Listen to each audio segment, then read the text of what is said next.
Hello, my name is Dylan Traband. My partner's name is Starla Journet. We're doing Costa Rica Journey to Renewable Energy.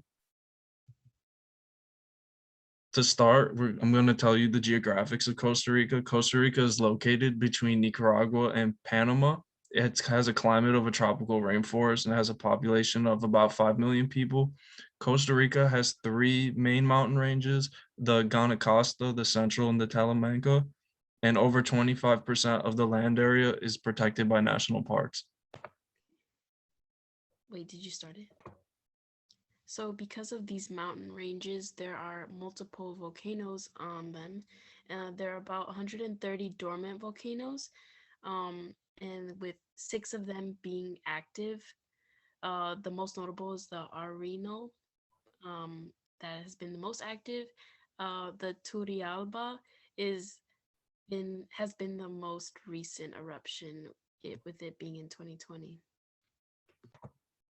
So the land geographics do have an effect on the CO2 emissions in Costa Rica.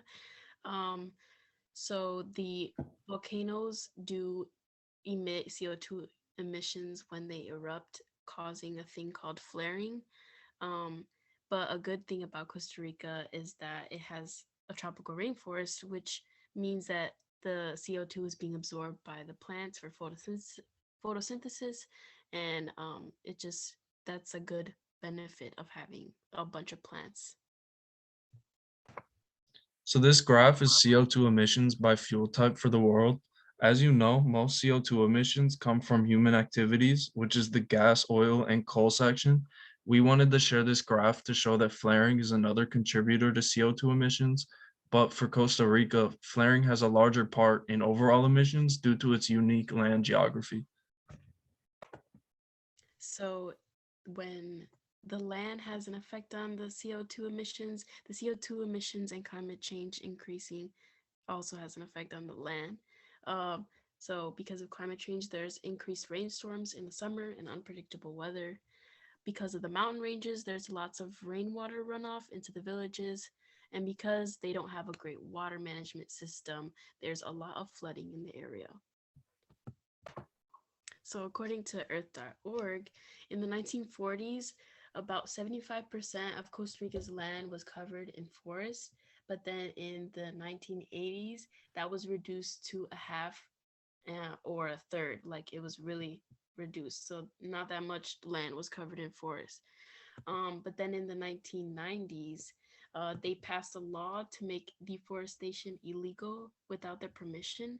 And they created this Payments for Environmental Services program, PES, which allowed for landowners to directly receive payments for any services or techniques that did not negatively impact the environment and actually maintain the quality of life.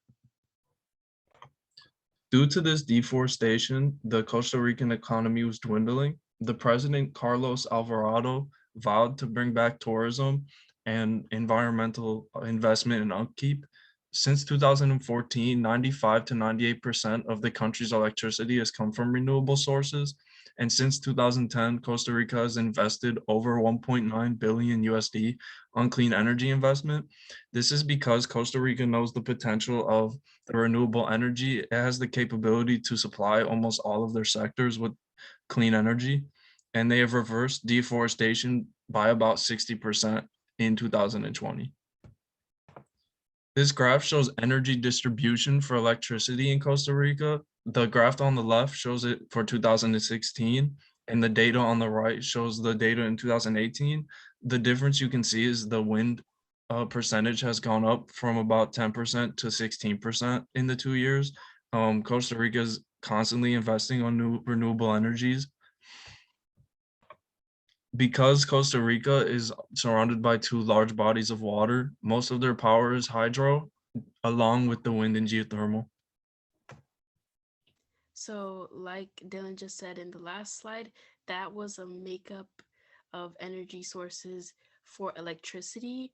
So, that is, there's still a section of things that are powered not by electricity. So, 70% of the overall energy still comes from oil and gas.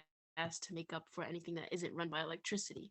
And so, since the Costa Rica's transportation system is pretty bad, they have to rely on cars, and only 2% of the cars are electric or hydro powered. Most of it is run by oil and gas. Um, so since the average income is increasing, the demand for cars are is going up, and that means that the CO2 emissions from oil and gas also increases. Costa Rica has implemented the decarbonization plan. This was implemented in February of 2019. This plan aims to have net zero emission in the economy by 2050. Costa Rica's transport sector can become completely decarbonized by 2050, and they plan to do that by having 30% powered with zero emissions by 2035 and 85% percent by 2050.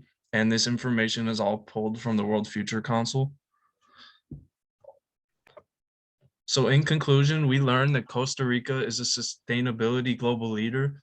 They practice good use with renewable energy, and they can be looked to for a use. Oh man, I messed up. So in conclusion, we learned that Costa Rica is a sustainability global leader. Renewable energy needs to be implemented into more economies as well. We can see that Costa Rica uses renewable energy to power most of their sectors, and we could look to that to implement that in our economy and just other economies throughout the world. Thank you.